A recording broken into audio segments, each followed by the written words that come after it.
ба номи Аллоҳи бахшояндаи меҳрубон. Ассалому алайкум ва раҳматуллоҳи ва баракатуҳ. Тамошобинони азиз, ҳар яки шуморо хушомадед мегӯям ба эфири зиндаи мо.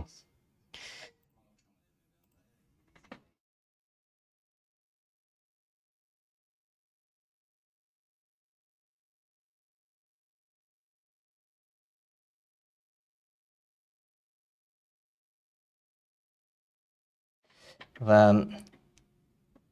чун эфири мо мустақим ки ҳаст, тамошобинони азиз, гоҳе мешавад ки хуб баъзе сабабҳои техникӣ халалдор мекунад моро, аммо ба ҳар ҳол мову шумо якҷо ҳастем. Имрӯз рӯзи ҷумъа аст ва имрӯз мо барномаи дониш ва санҷишро омода кардем. Ва имрӯз ҳар як аз шумо метавонед дар барномаи мо иштирок дошта бошед ва дар озмуни мо бурд кунед, ғолибият ба даст биёред.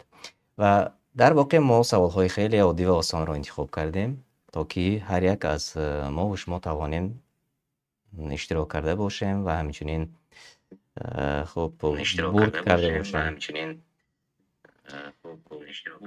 хуб ман чати шуморо ба воситаи телефон мебинам, чун воқеан хеле мушкил аст. Ду монитор дорам рӯбарӯям, аммо боз ҳам хуб кор кардан, яъне бо ҳам техникаву ҳамчунин бо омода кардани барнома як хусусияти худашро дорад. Воқеан гоҳ мешавад ки барои як нафар мушкилӣ мешавад, чун ба хотир меоварам давраҳое ки дар радио фаъолият мекардем. Ва он вақтҳо диҷей мегуфтанд дар радио, яъне ки он нафаре ки зеридастони худаш ҳам ана ҳамон ҷиҳатҳои техникӣ, яъне пулту ва ҳамчунин боз аз тарафи дигар омодасозии барнома. Ва айни ҳол низ чунин аст тақрибан, чун агар шумо ҷои кори маро ин лаҳзаҳо бубинед, дар ҳайрат мешавед. Воқеан техникаҳо хеле зиёд аст ва гоҳе мешавад ки ба осонӣ барнома мегузарад, гоҳе мешавад ки кам-кам мушкилиҳои техникӣ мешавад ва инро иншаалло мо бартараф хоҳем кард. Воқеан барномаҳои бепул чунин аст, чун аз баъзе барномаҳо истифода мекунем. ана ҳамин барномае ки мо ин лаҳзаҳо аз он истифода мекунем ройгон аст ва истифодааш низ мушкил аст. хоб ба ҳар ҳол хоб қисса кӯтоҳ худи бозӣ ин лаҳзаҳо оғоз мешавад. Дониш ва санҷиш, тамошобинони азиз ва ҳама онҳое ки моро тамошо мекунед. хуб ана ҳамин кодро агар рӯи экран бинед, ба воситааш дохил мешавед. хуб линкро бошад ман ин лаҳзаҳо копия кардам ва зери чат иншаалло барои шумо навишта хоҳам кард. хуб акнун дигар хуб чатро низ ман меҷӯям куҷо буд. хуб бале инҷа. як лаҳза. онҳое ки хеле чақон ҳастанд дохил шуданд. ана линкро ман бароятон мондам. дохил шавед тамошобинони гиромӣ.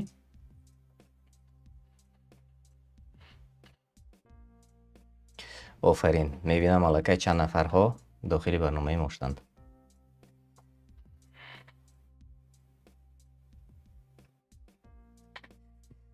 хуб умедвор ҳастам ки шумо моро хуб ҳам мешунавед, ҳам мебинед, ҳам дар барномаи мо иштирок мекунед. обуна шавед ба канали дониш ва санҷиш ва ҳамчунин ба дӯстонатон равон кунед, то ки онҳо низ дохил шаванд, онҳо ҳам бозӣ кунанд. имрӯз якҷоя бо баъзе аз наздикон нишаста будем ва гуфтем ки ана ҳамин барномаро агар бо забони русӣ ташкил кунанд, ё ин ки агар ки ташкил накарданд, худи мо омода кунему ба забони русӣ тақдими тамошобинон кунем, то ки аудиторияи мо зиёд шавад. фикрҳои худатонро навишта кунед зери чат. хуб мебинам ки 9 нафар дохил шуданд. бозӣ имрӯз низ шавқовар хоҳад гузашт. қисмати аввали озмуни мо саволҳои оддӣ аст иншааллоҳ ва қисмати дигар бошад. Дар қисмати дигар мо каме дар бораи имон оварандагон саволҳо омода кардем ва умедвор ҳастам, ки хеле шавқовар хоҳад гузашт, чун баъзе аз истифодаи баъзе оятҳои қуръонӣ гирифтем. хуш омадед тамошобинони мо. Алӣ, Фаластинӣ, Холид, Муҳаммад. ду Муҳаммад дорем мо имрӯз. хеле хуб. Руқайя, Шодибек, Муваҳид, Муслим, хуш омадед. Осия. хеле хуб.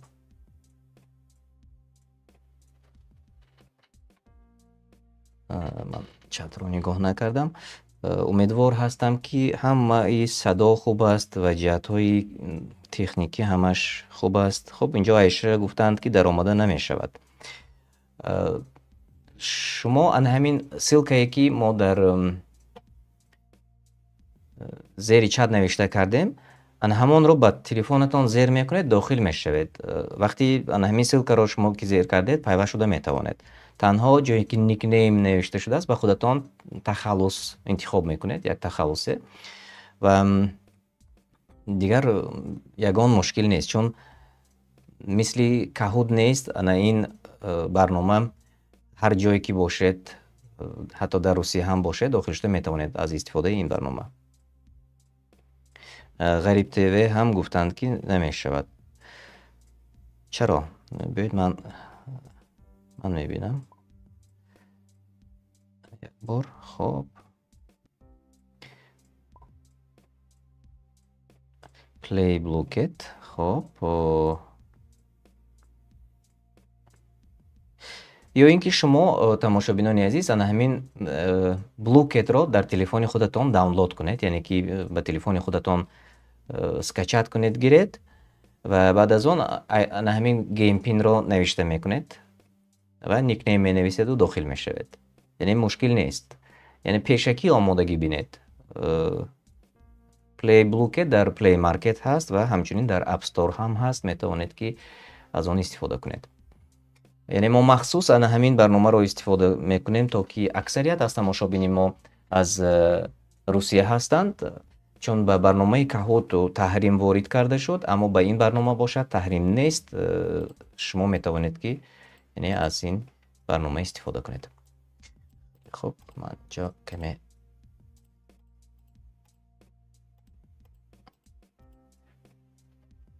хуб, чанд нафар шудем тамошобинони гиромӣ? 17 нафар дохили барномаи мо. хуб, агар ҳама розӣ бошад, биёед қисмати аввалро оғоз мекунем ва онҳое ки дертар дохил мешаванд.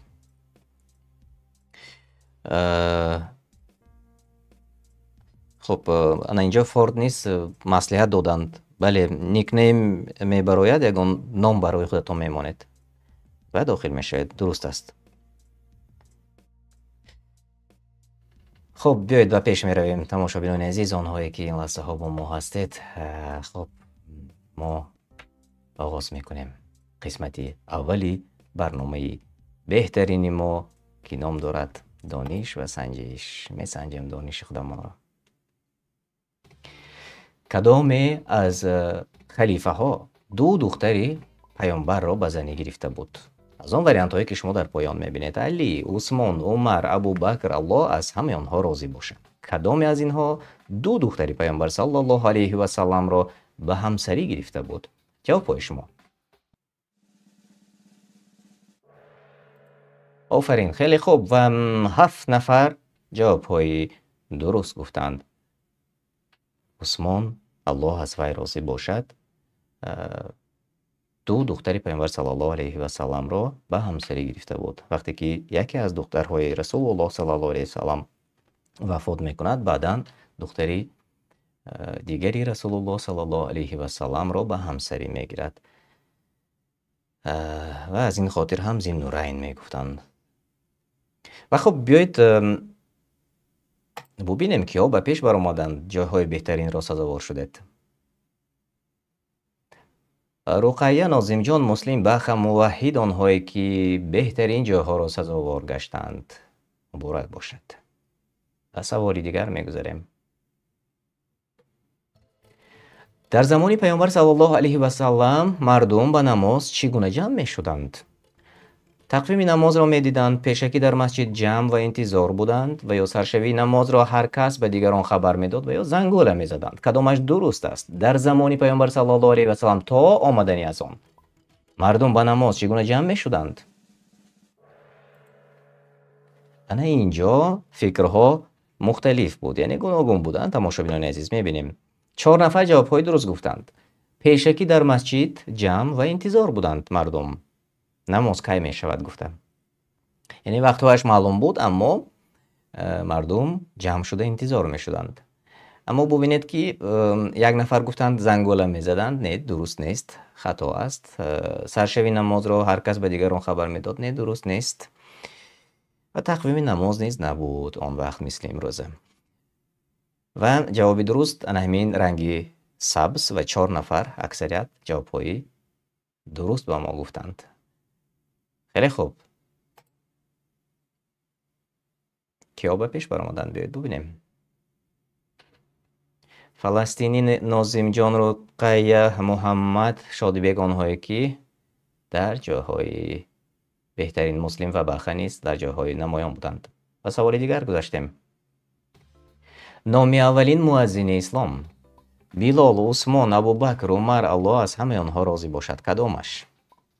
اولین نفری که از آن گفت.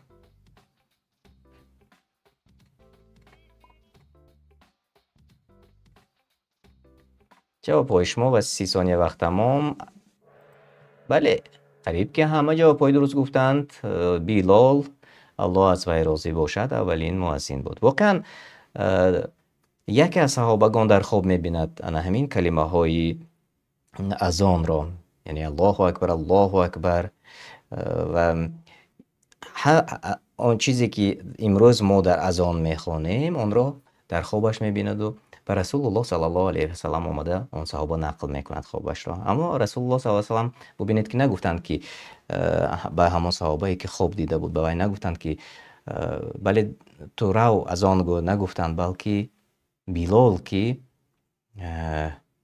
صدایش شاید بلند بود و بیلال گفتند که بگو بیلال که از آن، یعنی آموزان و بیلال الله از وی راضی باشد از آن را اولین مراتب میگوید.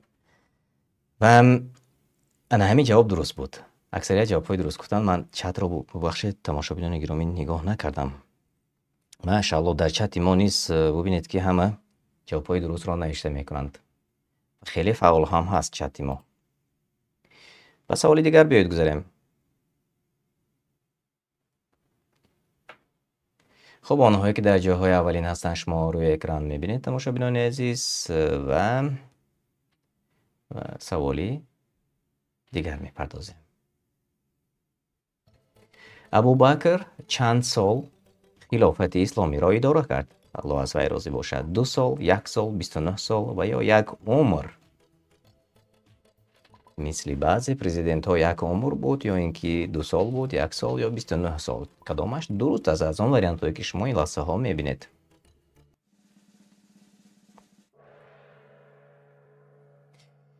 بله، جواب های درست را میبینیم و قریب همه جواب های درست گفتن 2 سال. ابوبکر رضی الله عنه خب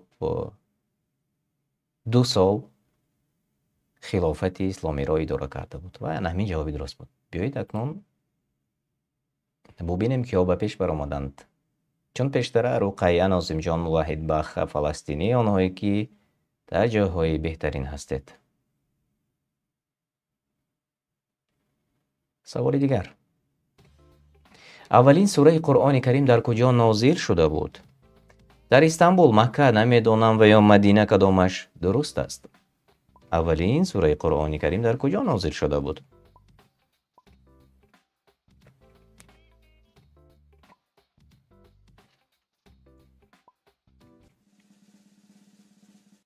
بله، قریب همه جواب‌های درست گفتن در مکه و من نیز در خب در در چت نیز میبینم که اکثریت جوابهای درست میگن.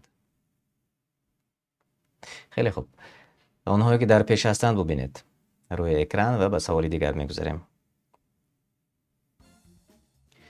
دویمین خلیفه مسلمانان کی بود؟ عثمان ابن عفان، علی ابن ابو طالب، ابوبکر صدیق و یا عمر ابن الخطاب، عمر فاروق؟ کدامش درست است؟ جواب های شما تماشابینان گرامی.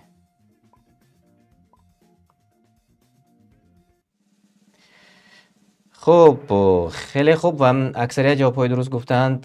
بله، عمر ابن الخطاب دویمین خلیفه مسلمانان بود، اما در چت نیست قریب همه جواب های درست گفتند. اولین شده اسلام و مسلم جوابی درست گفتند.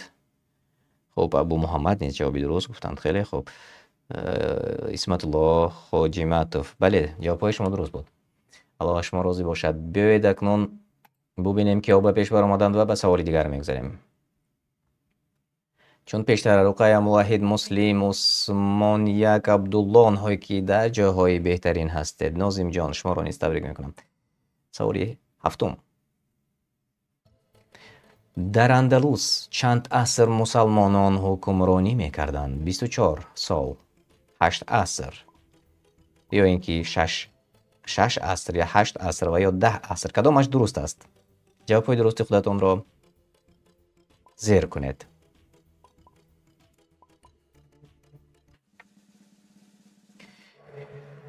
خیلی خوب و 9 نفر جواب های درست گفتند. 8 عصر در اندلس مسلمان ها حکمرانی کردند و جای سوم را بخ سزاوار شدند. مبارک باشد. جای دوم موحد و رقیه جای اول. تبریک میکنم، بهترین جاها را شما سزاوار شدید.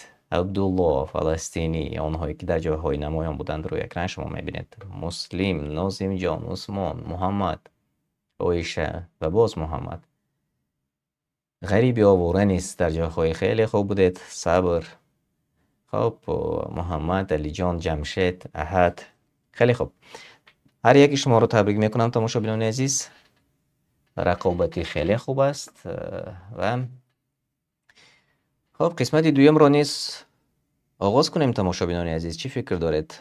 در قسمت دوم نیز بازی میکنیم یک جای با شما در آزمون و لایک ها رو مانید، آنهایی که فراموش کردند، تا که ما رو دیگر تماشابینان نیز ببینند و فعال باشید. برنامه رو تقسیم کنید در واتساپ و در در تلگرام و آنهایی که یوتیوب کانال های خیلی کلان دارید، مرحمت میتوانید که برنامه ما رو به دوستان خودتان روان کنید تا که آنها نیز در برنامه ما اشتراک کنند.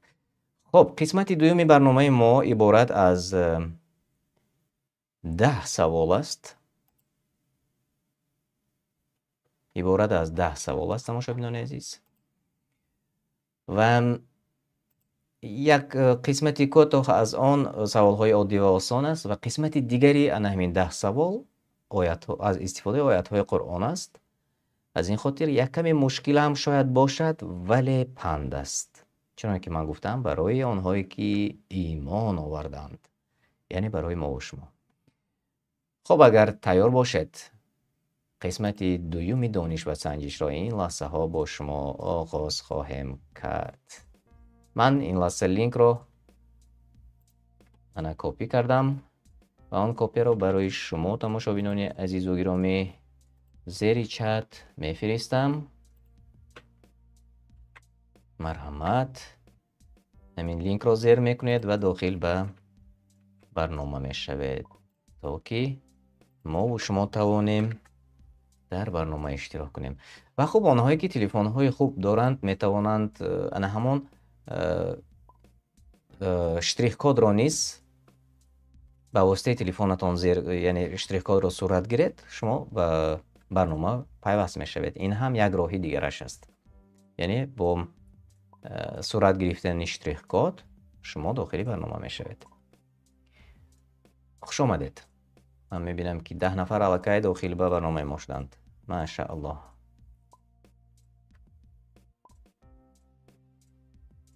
خیلی خوب.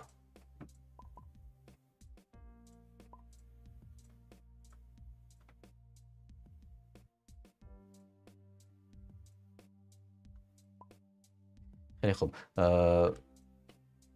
همه شما آماده باشید. بیایید 16 نفر شدیم. قسمتی دیگر رو نیست آغاز کنیم تماشابینان عزیز و چون وقت رو بیهوده نگذرانیم. آنهایی که دیرتر می آیند می توانند با زیر کردن انامون سیلکه ما در چت داخل شوند. خب اینجا گفتند که سیلکه رو پرکریپیت کنید، اما نمیدونم چگونه کار می شود. حاضر من نگاه میکنم انشالله. اگر که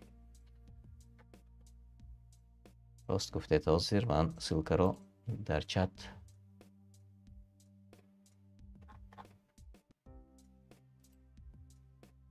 خب مرحمت سیلکه رو پرکریپیت هم کردیم.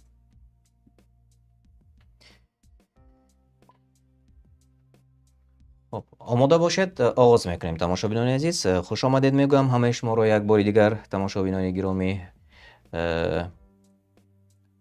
آنهایی که مثلا یک تلفن دارند تلفناتون رو به دو قسم جدا کنید تا که اشتراک کردن آسان شود. یعنی در یک قسمت تلفنتون یوتیوب کانال ما رو میمونید و در قسمت دیگری تلفنتون یعنی اکران رو به دو تقسیم میکنید، بازی رو میبرید آسان میشود. آنهایی که دو تلفن دارند یا اینکه آنهایی که در خانه تلویزیون دارند و با فرزندان خودشان در تلویزیون تماشا میکنند و از تلفن بازی میکنند، این از همه بهترینش است. خب بیایید رفتیم نباشد قسمت دیگری بازی ما.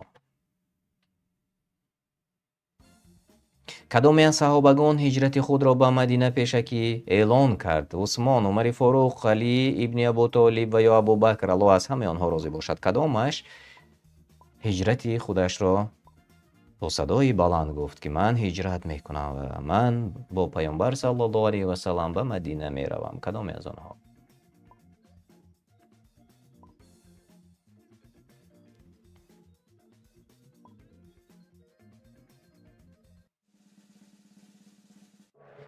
خیلی خوب و اکثریت جواب‌های درست گفتند. بله عمر فاروق، چون از هیچ چیز نمیترسید، مرد عادل بود. آنهایی که در جاهای اول هستند شما روی اکران میبینید. خیلی خوب و سوالی دو میگذاریم. نام اولین زنی که در اسلام به شهادت میرسد؟ صفیه، عایشه، سمیه، خدیجه، کدامش درست است؟ نام اولین زنی که در اسلام به شهادت میره یعنی شهید میشود. جواب های درست شما.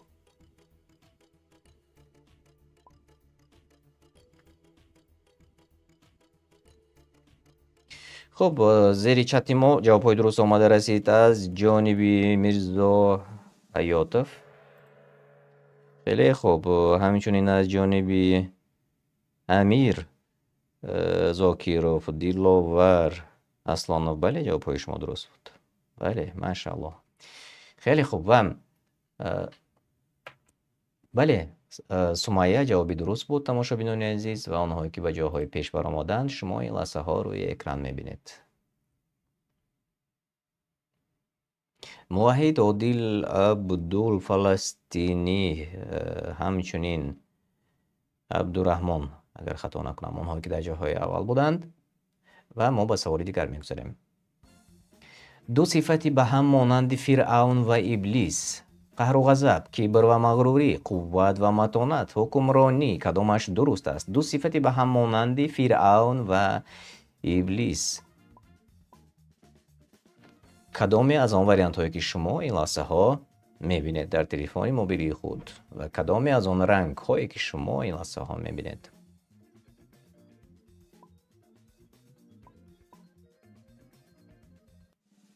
خیلی خوب و قریب همه جواب های درست گفتند. بله کبر و مغروری انا همین دو صفت به هم مانند از دو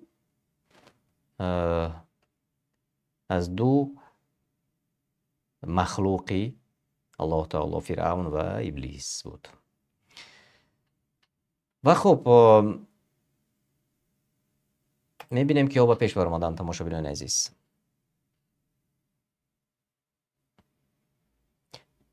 موحید، عادل، رقیه، مسلم، عبدال، آنهایی که چون پیشتر در جاهای بهترین هستید، تبریک میکنم شما را و به سوال 4 میگذاریم. سوال هایی که نسبتا مشکل. ای کسانی که ایمان آورده اید، رکوع کنید و سجده گذارید، به پروردگارتان را بپرستید و سرحد را نگذارید، راستگوی باشید و کاری نیک انجام دهید و یا غیبت نکنید، کدامش درست است از آن وریانت هایی که شما این لحظه ها میبینید. از سوره حج آمده است.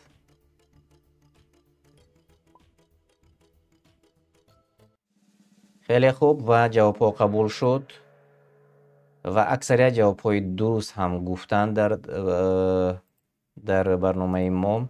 این لحظه ما و شما تماشاگران عزیز سوره حج را نگاه میکنیم یک جای با شما و طرزی درستی همین آیت را ترجمه معناش را من برای شما میخونم. و ای کسانی که به الله و رسولش یعنی محمد صلی الله علیه و سلم ایمان آورده اید، در نماز خود رکوع و سجده کنید و پروردگارتان را بپرستید و کارهای نیک به جای آورید تا نجات یابید. یعنی که و کاری نیک انجام دهید تا که نجات یابید. تماشاگران عزیزان، همین جوابی درست بود. یعنی امر است در آیت های قرآنی که رکوع و سجده کنید، یعنی نماز خوانید. بعضی ها میگویند تا حال الله پاک است، بعضی ها تا حال میگویند که در کجا درباره نماز آمده است. بسیار این گونه سوال ها هست از جانب دوستان ما، نزدیکان ما، اقربای ما. الله هدایتمون کند، ما را هم و آنها را هم به راه راست، تا که نماز خودشان را ترک نکنند. چون نماز مهمترین عمل برای ما و شما است. اما ببینید که چقدر انسان ها مردم بی‌پروایی میکنند. حال آن که درباره نماز چنان آیت ها خیلی زیاد آمده است. الله پاک است کی درک میکرده باشیم. و خب کاش ما هیچ کس را باز مجبور نمیکند. یعنی که اسلام هیچ کس را مجبور نمیکند. تا هدایت که نیافت انسان از کجا و نماز میخواند. یعنی الله پاک است. اما ما و شما وظیفه ما و شما یک بار رسانیدن، تا که ما و شما چند وقت پیش در برنامه های گذشته نیز گذشته بودیم. در روز قیامت صحبت دوزخی و جنتی را ما با شما گذشته بودیم و ببینید که آنجا چگونه مردمی که به بهشت میروند نزدیکان خودشان را جستجو میکنند، میگویند که فلانی در کجا است، میکاوند، میجویند. اما از چی؟ از نماز پرسیده می شود. یکم از نماز پرسیده می شود، اما بسیاری از ما و شما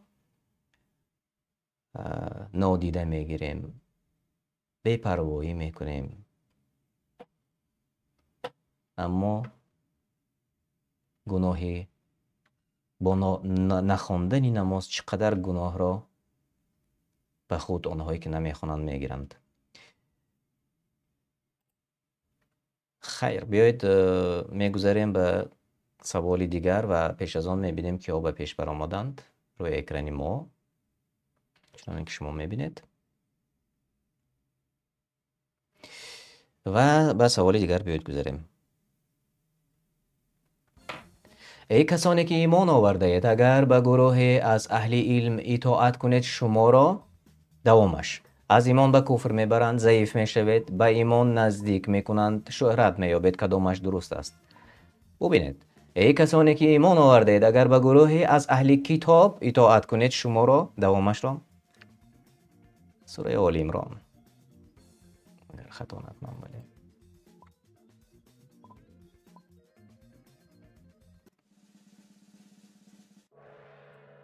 خیلی خوب. و اکثریت از شما جوابی درست گفتند. ای کسانی که ایمان آوردید، اگر به گروهی از اهل کتاب اطاعت کنید شما را از ایمان به کفر میبرند. اما ببینید که 9 نفر، یعنی زیادتر تماشابینان ما جواب خطا را انتخاب کردند. شاید از ندانسته، شاید شتاب کرده. واقعا باید خیلی احتیاطکار باشیم. باید میخوانیم من همون آیت را ما و شما، چون من این لحظه در روی اکران از 3 ترجمه استفاده میکنم. 3 ترجمه منو. سوره آل عمران آیت 100 و در ترجمه خب آسان بیان چنان آمده است: ای کسانی که ایمان آورده اید، اگر به گروهی از اهل کتاب اطاعت کنید شما را از ایمانتان به کفر باز میگردانند. یعنی اهل کتاب گفته همونهایی را میگویند که پیروی خب کتاب های تورات، انجیل و یا زبور بودند. و در ترجمه دیگر بیایید عیناً میخونیم: ای کسانی که ایمان آورده اید به الله و رسول او، اگر به گروه از اهل کتاب یعنی یهود و نصارا که به آنان تورات و انجیل داده شده بود اطاعت کنید، شما را گمراه کرده در دینتان شبهه می اندازند و بعد از ایمانتان شما را به کفر باز می گردانند. پس از آنان هیچ فکر و مصلحت را قبول نکنید. از تفسیری طبری. و این به آنهای تعلق دارد که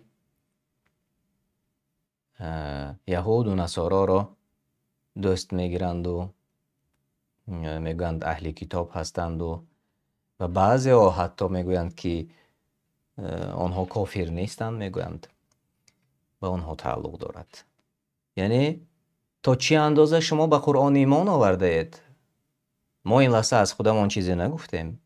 ما آیت قرآن رو برای شما به زبانی که شما میفهمید، به لفظی که شما میفهمید نقل نکردیم، بلکه خواندیم تا که درک کنید. چون آن وقتهایی که من چند سال پیش را در نظر دارم، خودی ما نیز نه آغاز کردیم خواندن مثلا کتاب قرآن را به زبان تاجیکیش. بسیاری ها، حتی بعضی از آنهایی که میگفتند که ما دانش داریم و یا ما خواندگی هستیم، آنها نیز میگفتند که اهل کتاب وجود دارد. اهل کتاب بعد از آن که اسلام آمد دیگر همه باطل شد. یعنی آنها تورات و انجیل را تبدیل دادند، دیگرگون کردند. اما یگانه کتابی که باقی مانده است از جانب الله تعالی برای ما آمده است این قرآن است که دیگر تا امروز تغییر نیافته است و در نمود اصلی از آن زمانی که به پیامبر صلی الله علیه و سلم نازل شده بود تا امروز یک خیل است. و باقی همه کتاب های تورات و انجیل همه دیگرگون شدند و باطل شدند. از این خاطر این آیت را ما و شما این لحظه گفته گذاشتیم و شما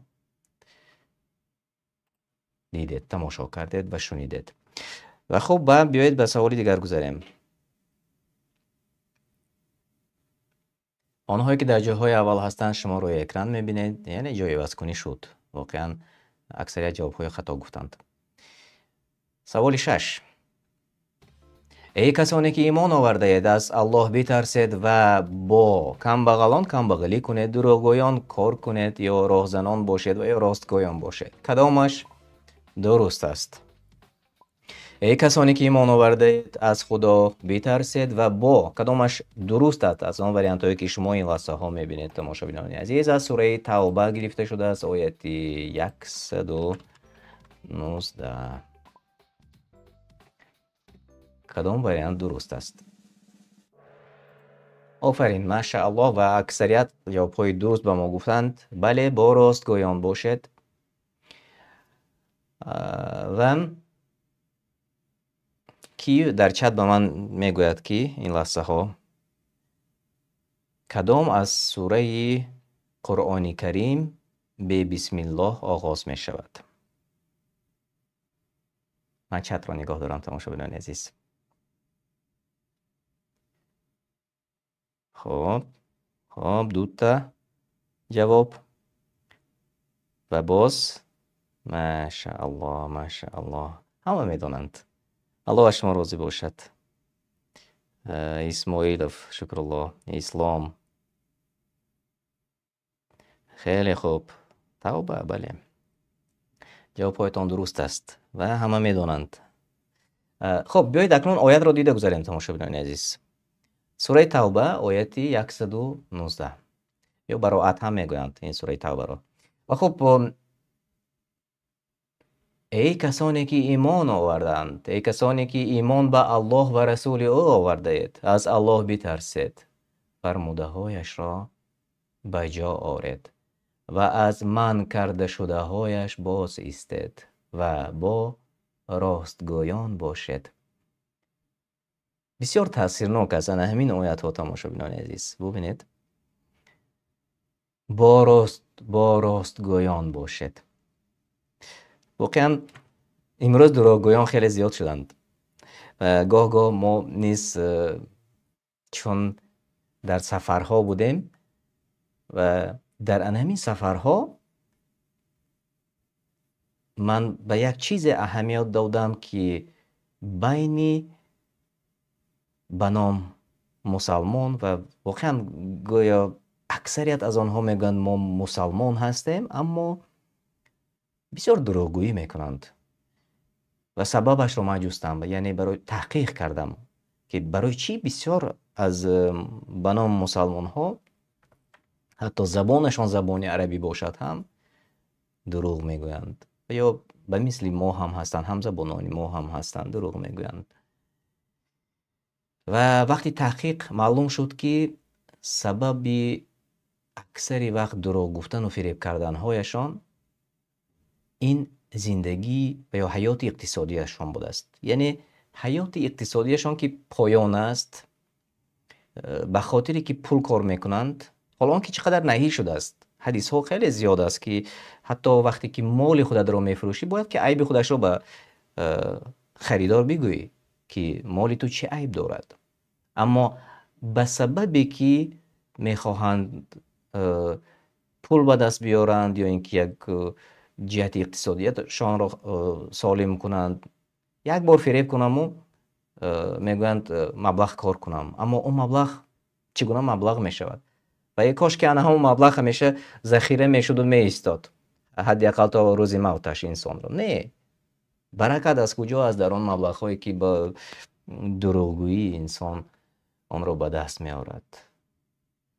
بگذار که کم باشد به قول مثلی تاجیکا کم باشد بیغم باشد یعنی که کمتر کار کند و فریب نکند چون فریب عمرش به نهایت کوتاه هست و یک روز نه یک روز می براید.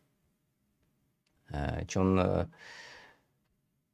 واقعا بسیار واقعه ها می شود چون یک چند روز پیشتر شنیدم که برای عمره کردن مردم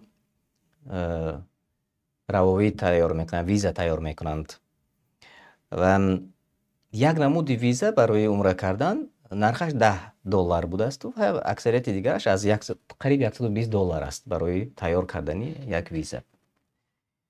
و بعضی از همون برادران پاسپورت دیپلماتی گفته به بعضی از برادران دیگر ویزای $10 آماده میکنند و از آنها $120 یا اینکه $110 پول میگیرند و بعضی دیگر برادران وقتی که میفهمند میگن چگونه این خیلی میشده است. یعنی حال آن که نرخی اصلی ویزا قریب $120 است، اما وای از ما کمتر از نرخش گرفت. یعنی با پاسپورت دیپلماتی انسان خب همون страховка نمیسپارد. از بسیار چیزها برایش شاید رایگان است. آن را استفاده کرده و یعنی به طوری یک بار پولی خوب کار کنم گفته مبلغ کار کردند، اما نتیجهش چی می شود؟ اگر آنها رو در مثلا در فرودگاه سوال رو جواب کنند چگونه جواب میگن؟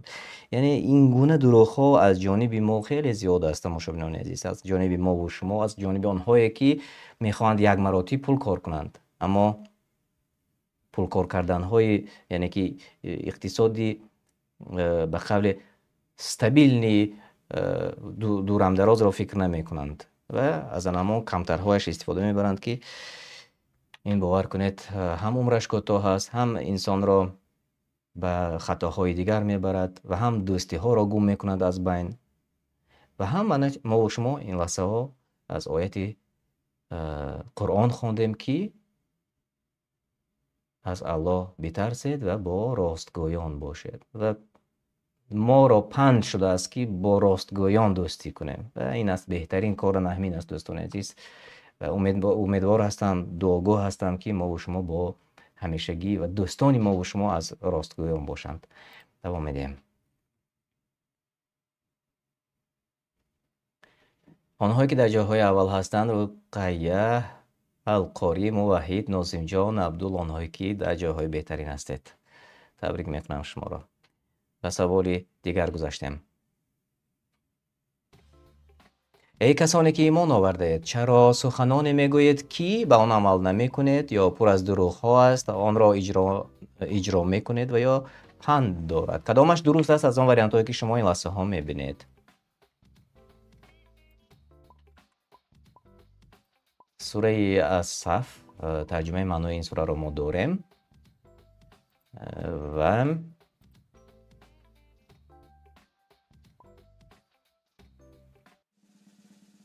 جواب های درست شما رو من قبول کردم. چت رو باز ندیدم، اما اکثریت در چت های ما جواب های درست گفتید و 15 نفر قریب همه جواب های درست گفتن. به آن عمل نمی کنید. ولی درست. ای کسانی که ایمان آورده اید، چرا سخنانی میگویید که به آن عمل نمی کنید؟ سوال است.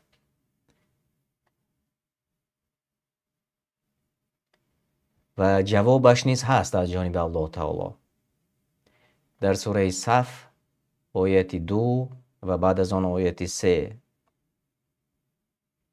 یعنی ای کسانی که به الله و به رسولش ایمان آورده اید، چرا وعده می دهید یا سخنی می گویید که اجرا نمی کنید؟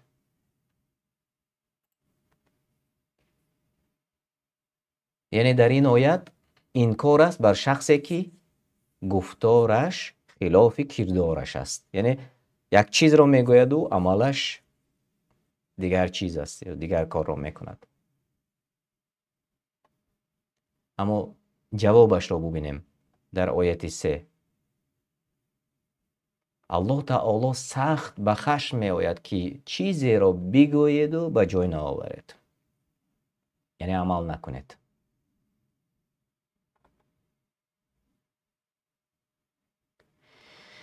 و خب تماشابینان عزیز،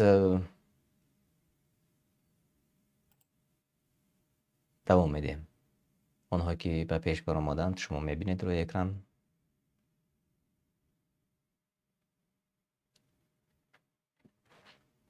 و به سوال 8 میگذاریم. ای کسانی که ایمان آورده اید، مالها و اولادتان شما را از ذکر الله چیکار نکند؟ مشغول ندارد، قطعا منع کنند، نزدیک می سازد یا اینکه مشغول سازد؟ کدامش درست است؟ فکر کنید و بعدا جواب درست را نوشته کنید.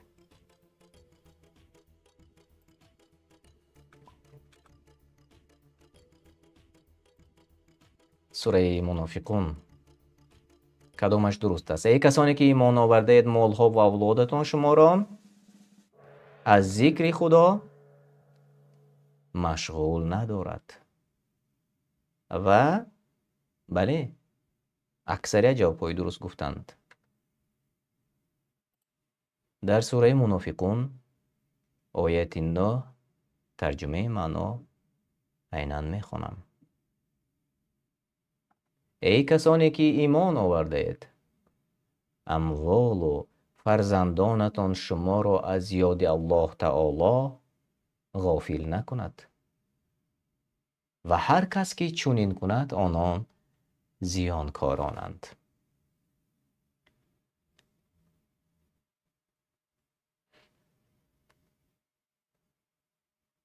اما باز به امروز نگاه میکنیم، به دست آوردن مال ها به زمان ما درست‌تر می آید از ذکر الله، یا اینکه از به یاد آوردن الله ما و شما رو دور میکنم. چرا ما و شما میگویم؟ چون شاید به کسی گفته های ما سخت میرسد، اما این واقعیت است.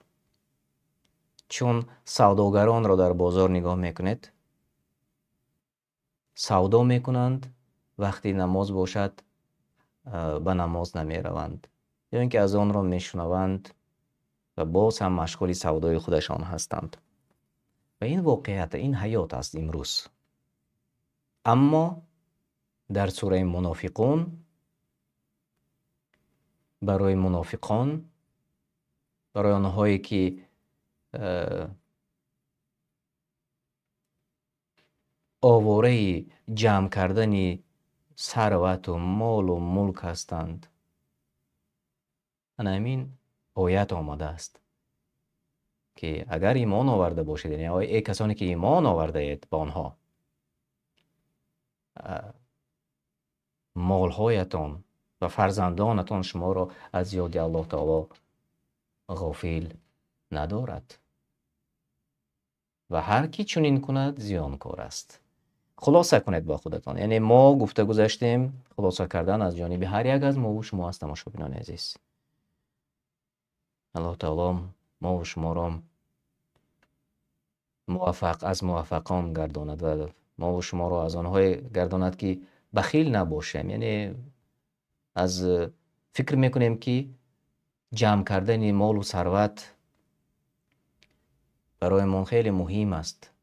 فکر میکنیم که خریدن خانه ها برای من خیلی مهم است، یا اینکه سوار شدن ماشین های زیبا برای من مهم است. اما کاش این همه را با خود ببریم و هر کس از ما و شما میداند و دیده است و شنیده است و یا میشنود و یا پگاه میشنود که یکی از نزدیکانش وفات کرده است، یا اینکه شنیده لکی، و این باید درس عبرت باشد. امروز که وی از دنیا گذشت، پگاه نوبتی تو هم میرسد. چی آمادگی داری؟ تا کی مال و ثروت جمع میکنی؟ تا کی شهرت و یا از پی ثروتمندی میشوی؟ تا کی؟ تا کی مردم دیگر را ظلم و ضلالت میکنی؟ تا آمدنی ملک الموت که می آید و به این از جانب الله تعالی کفالت داده شده است. گفته گذاشته بودیم ما در برنامه های قبلی، و دو چیز کفالت هست. یعنی برای دو چیز گارانتی هست. یکی این رزق انسانی و دیگر این موت است. رزق انسانی را الله تعالی همیشگی میتید. به مانند پرندگان رو ببینید، رزق خودشان رو میبرد. آدم هم همین خیلی است. رزقش رو میبرد، کار میکند، کار نمیکند. الله تعالی با رزقش، یعنی برایش مقدر کرده است رزقش را، و همچنین مقدر کرده است موتش را و می آید آن موت. اما با چگونه تیاری انسان می رود. و خب با سوال دیگر بیاید گذاریم، آنهایی که به پیش رفتن می بینیم. алқори ба пеш баромаданд. Шариф Баха фаластинӣ Абдул, онҳое ки дар ҷойҳои аввал ҳастед. саволи 9: эй касоне ки имон овардаед, Аллоҳро бисёр ёд кунед, бомдоду шабонгоҳ тасбеҳ гӯед ва аз пейкорҳои дунё шавед, танҳо дар вақти мушкилиҳо ва ё баъд фаромӯш кунед. Кадомаш дуруст аст аз он вариантҳое ки шумо ин лаҳзаҳо мебинед? Тамошобинони азиз, сураи Аҳзобро нигоҳ мекунем якҷо бо шумо.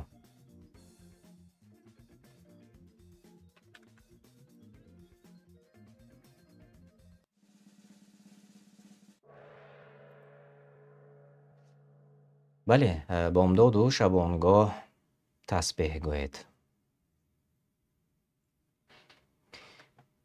ва хуб, биёед дида мегузарем. сураи Аҳзоб ояти 41 то 42. эй касоне ки имон ба Аллоҳ овардаед ва амал ба шариати Муҳаммад саллаллоҳу алайҳи ва саллам кардаед, Аллоҳро бо дилу забон ва узвҳои худ бисёр ёд кунед. ё дар тарҷумаи дигар омадааст: Аллоҳро бисёр ёд кунед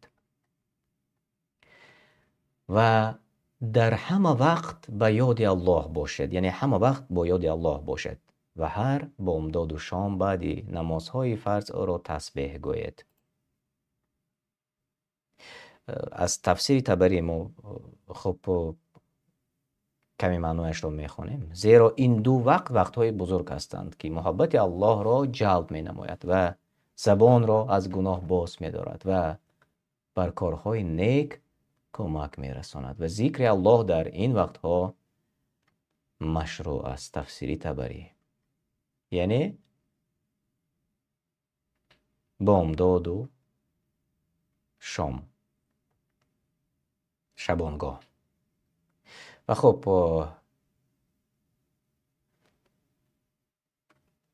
аксарият ҷавобҳои дуруст гуфтан 15 нафар ва мо мебинем ки ё ба пеш баромаданд ва баъд аз он ба саволи охир мегузарем иншаллоҳ.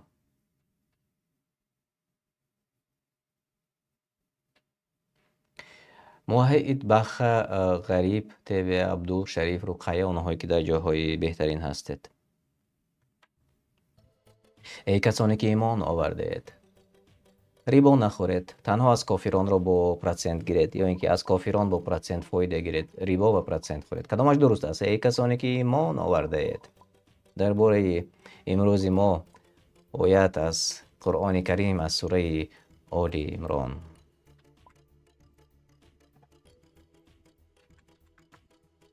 хуб, ҷавобҳои дурусти шуморо ман ин лаҳзаҳо қабул мекунам. кадомаш дуруст аст? ва хеле хуб, ва ҳамагӣ ҷавобҳои дуруст гуфтанд. рибо нахӯред. бале, Аллоҳ таоло ба онҳое ки имон оварданд мегӯяд: эй касоне ки имон овардаед, риборо бо суди чанд баробар нахӯред ва аз Аллоҳ таоло парво кунед, бошад ки растагор шавед. яъне ва аз Аллоҳ битарсед то растагор шавед. аммо дар тафсири Саъдӣ чунин омадааст: эй касоне ки ба Аллоҳу расулаш имон овардаед, риборо бо тамоми навъҳояш нахӯред. чун қарз додед, бар он изофа нагиред, агар каме бошад ҳам. яъне агар каме бошад ҳам изофа нагиред. ва аз Аллоҳ битарсед ва қонунҳои шариатро риоя кунед, то растагор шавед дар дунёву дар охират. ва чуноне ки гуфта гузаштем, тамошобинони азиз, ин танҳо ба онҳое ки имон оварданд, онҳое ки Аллоҳ таолоро шинохтаанд, ба онҳо тааллуқ дорад. ва ҳама онҳое ки имрӯз рибо мехӯранд, рибо мегиранд, ба рибо медиҳанд, Аллоҳ пок аст.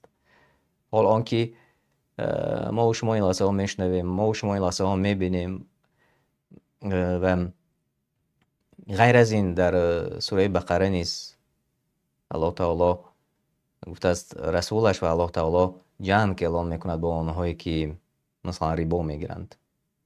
اما امروز بعضی از ما و شما یگان نفر یا اینکه یک نفر عالمی را گویا عالمی را یافته و از وی فتوا گرفته و ریبا میخورند. وابسته به ایمان است، چون آیت همچنین آغاز می شود: ای کسانی که ایمان آوردند. و اینجا اکنون دیگر خودتان نیز قبول کنید ایمان پایان و بالا می شود. هر کسی که ایمانشان ضعیف شده است، هر کسی که ایمانشان پایان است، بله آنها موافقی همان ایمانشان عمل نیز می کنند. و اما کسی که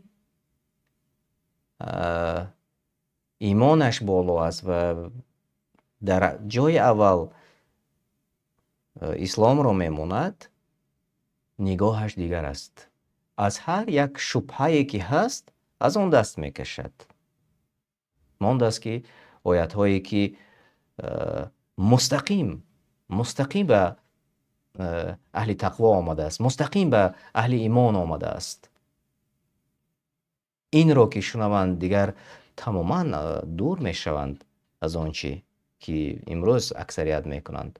و فکر نکنید که یک مراتب مثلا پرسنت گرفته و پول کار کردن برای شما فایده های زیاد می آورد. نه البته، چه خیلی که آمد همان خیلی باز برآمده می رود، یعنی برکت در آن نیست. از این خاطر چون الله تعالی برای ما وعده کرده است و ما یقین داریم. در واقع من چندین نفران را میشناسم در اروپا زندگی میکنند و اجاره خانهشان در ماه تقریبا 1000 یورو اجاره پولی میسپارند. حال آن که آنها میتوانند به یک آسانی به خودشان منزل خرند و $1000 نیو بلکه تقریبا $200-250 ماهانه مبلغ سپارند. ببینید که آنها با ایمانشان چگونه بالا است، میتوانند بخرند خانه را اما نمیخرند. میگویند که من این لحظه امکان دارم که $1000 مبلغ را سپارم و زندگیم را پیش برم. برای من این خانه لازم نیست. یعنی که اگر خانه را مثل دیگران خرند به ریبا و به پرسنت، میتوانند $800 یورو تقریبا برای خودشان پس انداز کنند، اما نمیکنند این کار را چون ایمانشان نمیماند. برای ما و شما باید درس شود دوستان عزیز تماشابینان گرامی. از این فایده نیست و آنهایی که فکر میکنند که فایده است غلط میکنند، چون اگر فایده میشد الله تعالی برای مسلمان بهترین چیزها را وعده کرده است و بهترین چیزها را حلال گردانده است.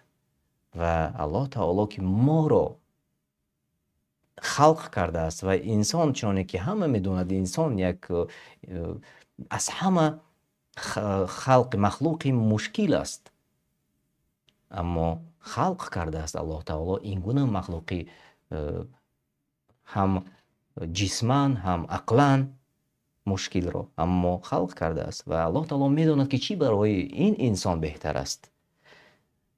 از این خاطر خلاصه باید ما و شما کنیم و من امیدوار هستم که شما با شنیدن بعضی آیات هایی که شاید ترجمهش را بعضی ها نمیدانستند، فقط به زبان عربی میخوانند اما معنا از آن نمیبردارند، این برنامه ما امید میکنم که کمک کرده باشد. و قسمت خوبی برنامه ما آماده رسید. بیایید ببینیم که به پیش برآمدن و جاهای اول را معین نیز میکنیم. موحد جای سیوم مبارک باشد. بخ جای یکم و عبدال جای دویم را سزاوار شدید. من شما را صمیمانه تبریک میکنم. بهترین رقابت بود تماشابینان عزیز. رقیه تقریبا که خیلی نزدیک بودند به بالا رفتن. شریف، عادل، ناظم جان، فلسطینی، خب القاری، عایشه، صبرینه، آنهایی که شما روی اکران میبینید همه در برنامه ما اشتراک کردند و جاهای نمای آن را سزاوار شدند. یک بار دیگر شما را تبریک میکنم تماشابینان عزیز، آنهایی که در برنامه ما اشتراک کردند و من میبینم که خیلی کم تماشابینان ما این لحظه ها در برنامه ما اشتراک میکنند و امیدوار هستم که شما برنامه ما را تقسیم میکنید به دیگران و تا هفته دیگر شاید که باز تماشابین ما زیاد میشوند، آنهایی که اشتراک میکنند زیاد میشوند، چون ما برای ما دوست داریم که شما صفی آنهایی که طلب علم میکنند زیاد باشد و در برنامه ما اشتراک کنند تا که برنامه ما شوق آور گذرد تماشابینان عزیز. خب اینجا وقتی پایان برنامه ما میرسد من با شما خیر و خوش میکنم تماشابینان گرامی و تا بخوری های دیگر خانه آباد و سربلند باشد. الله تعالی شما را در پناه خود حفظ کند. و السلام علیکم و رحمت الله و برکاته.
ألهاكم التكاثر حتى زرتم المقابر كلا سوف تعلمون ثم كلا سوف تعلمون كلا لو تعلمون علم اليقين لترون الجحيم ثم لترونها عين اليقين ثم لتسألن يومئذ عن النعیم.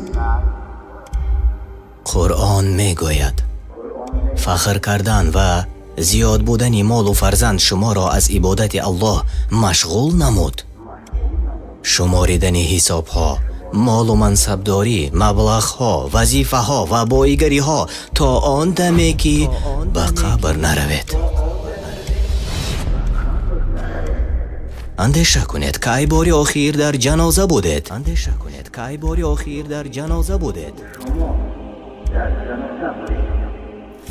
مادری خود را دفن کردید، پدری خود را یا بابای خود را تغار را گر کردید، یا یگان دوست را یا همسر را یا شوهر خود را به خاک سپاریدید. به یاد بیار که ای باری آخیر در سر قبر بودی. کی زمان آن عزیزت را می دیدی که خنده می کرد یا گریه می کرد، زنده بود، کیبر می کرد، بای و با سواد بود، رد کننده و متکبر بود. هر گونه ای که نبود مردم در جنازه چی می کردند؟ وقتی که وی را به تابوت گذاشتند با کفنش، مردم چی کار می کردند؟ مگر لطیفه می گفتند یا رقص می کردند؟ یا قرصک زنان سرود می خوندند؟ نه، آرامی و سکوت مرگبار، اندوه و درد. برای آن که هر کس که در این مراسم بود با دیدن تابوت مرده را فکر نمی کرد، بلکه اندیشه اولش یک روز نه یک روز در جای وی من می شوم. الله تعالی می گوید زیادی مال و فرزند شما را مشغول ساخت. شما زبان درازی میکنید، کار میکنید تا ثروتمند شوید، خانه ها میخرید، ماشین های و شرکت ها. چی کاری که نمیکنید آن زمانی که به شما آفریدگار را، دین را، حیات را، اخلاق را یادرس میشوند. شما وقت ندارید. میگوید من وقت ندارم، مشغولم، عموماً به الله باور ندارم. این چی تکبری است؟ تا آن دمی که به گورها رسیدید و در آنجا دفن شدید، وقتی که در قبرستان قرار گرفتید و اگر شجاعت دارید و اگر جرأت کردید به نزد قبر رفته به خود سوال دهید مگر همین آخر 50-60 سال در مبارزه و سعی و کوشش، فتنه و فریب، در زیناکاری و دست درازی، پریشانی در کار و با همین تمام تقدیر من همین، مرا نیز به این چقوری می فرارند. از این برمی آید که بعد این و بعدی که مردم از قبرستان می روند همش تمام. اما چی با وی؟ همانی که در داخل قبر. به ما و شما معلوم که مرگ مثل خواب، مردن مثل خواب است. جسد تو دیگر نیست، جسد مرد و روح ترک کرد جسم را، اما فهم و شعورت همان جاست. واقعا ما و شما برادر و خواهران کفن کردن و به قبر ماندن را میفهمیم. ما میفهمیم روح جسم را ترک گفت، دیگر نمیتوان فریاد زد، نمیتوان مراجعت کنی بگویی که مرا ترک نکنید. اما تو میشنوی، تو میبینی، ولی جنبیده نمیتوانی. اینک اکنون در انا همین قبر جراحی حقیقی آغاز می شود.